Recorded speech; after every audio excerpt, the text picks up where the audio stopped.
Dalle dure pietre è il titolo della mostra artistica dello scultore racalmutese Giuseppe Agnello, che si svolgerà nel suggestivo scenario della chiesa di Santa Sofia, nel Palazzo dei Giganti e nel Parco archeologico, cuore pulsante della Valle dei Templi, dal 3 al 4 giugno.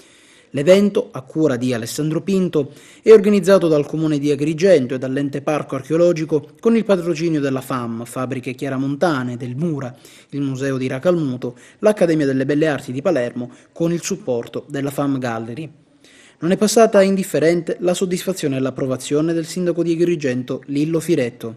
In molti non sapevano e non sanno dell'esistenza di questa antichissima chiesa di Santa Sofia, di cui si hanno tracce comunque indelebili in tanti scritti, e Settimio Biondi li ha in qualche modo fatti emergere in queste settimane che preludono anche alla fruizione di questo posto con una prima bella mostra del maestro Giuseppe Agnello e che apriremo il 3 di giugno. Ma è stato un luogo che per tantissimi decenni, troppi decenni, è stato utilizzato per posare qualunque cosa che potesse servire all'attività del comune. Insomma, per dirla breve, era diventato un immondezzaio.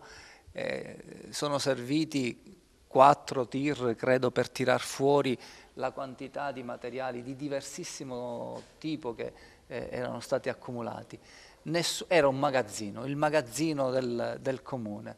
No, invece era la chiesa di Santa Sofia, e quindi mi pare che questa sia stata con un'azione minimale di pulizia, di scrostatura, facendoci sponsorizzare l'illuminazione. Diventerà un bello spazio espositivo, per cui dove c'era la trascuratezza, la sciattezza, si recupera bellezza e soprattutto produciamo attività culturali.